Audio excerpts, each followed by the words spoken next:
کیوں جب حضرت آدم علیہ السلام نے اللہ رب العزت کے آگے جب ان سے خطا ہوئی ہے، مطلب یہ ایک حکم ربی تھا، کیونکہ یہ انسان کے آگے یہ چلنی تھی، ایک نسل چلنی تھی، تو اللہ پاک کے حکم سے جو ہے یہ چیز ہوئی ہے.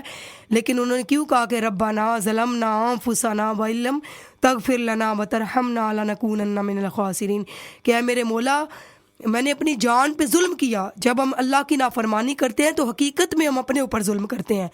اللہ پاک تو اس چیز سے بے نیاز ہے، اس کو تو وہ تو ہر چیز سے بے نیاز ہے، اس کی عبادت کے لیے تو فرشتے ہی بہت ہیں.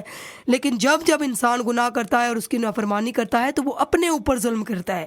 پھر انہوں نے کیا کہا، وَإِن لَّمْ تَغْفِرْ لَنَا وَتَرْحَمْنَا لَنَكُونَنَّ مِنَ الْخَاسِرِينَ، کہ مولا اگر تو مجھے بخشے گا نہیں تو میں خسارہ اٹھانے والوں میں سے ہو جاؤں گا. تو یہ جو انسان کی زندگی کا یہ جو مقصد ہے وہ یہ ہے کہ اپنے نفس سے مقابلہ کرنا، اللہ اور اس کے رسول صلی اللہ علیہ وسلم کی اطاعت کرنا. کیونکہ دنیا میں ہم امتحان کے لیے آئے ہیں اور منٹ بعد ہمارے لیے ایک نیا امتحان شروع ہو جاتا ہے. کیوں کہا جاتا ہے؟ آقا علیہ الصلوۃ والسلام نے فرمایا کہ وہ مجلس جہاں پہ اللہ اور اس کے رسول کا ذکر نہ ہو وہ قیامت والے دن تمہارے لیے باعث شرمندگی کا باعث ہوگی.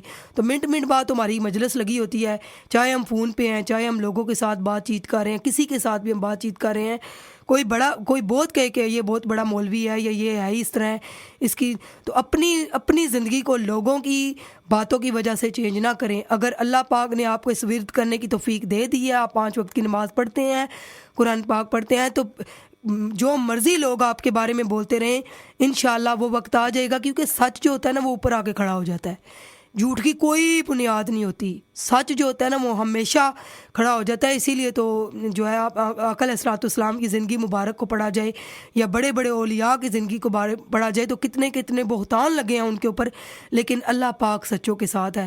کیونکہ اس کی بات سے سچا کوئی نہیں ہے. اس نے فرما دیا ہے کہ میں نے سچ والوں کا ساتھ دینا ہے. یا ایھا الذین آمنوا اتقوا اللہ وکونوا مع الصادقین، کہ اے ایمان والو، سورہ توبہ میں فرمایا پارہ نمبر 11 فرمایا، چوتھا رکوع ہے اس کی پہلی آیت، اے ایمان والو اللہ سے ڈرو اور سچوں کے ساتھ ہو جاؤ. تو جب تم سچوں کے ساتھ ہو جاؤ گے تو وقتی طور پہ اگر تم دنیا کی زندگی میں کوئی گڑبڑ ہو بھی جائے تو اللہ تمہارا ساتھ دے گا.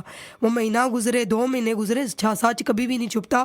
تو جو میری بہنیں اس وجہ سے پریشان تھیں جنہوں نے یہ سوال پوچھا تھا، تو ان کے لیے یہ بہت اچھا جواب ہے کہ آپ ان کی باتوں کو بالکل اگنور کریں. کیونکہ لوگوں کی کہتے ہیں کہ جو بندہ کسی کے آگے روڑے رکھتا ہے نا تو گرنا اس نے اس روڑے سے خود ہی ہوتا ہے.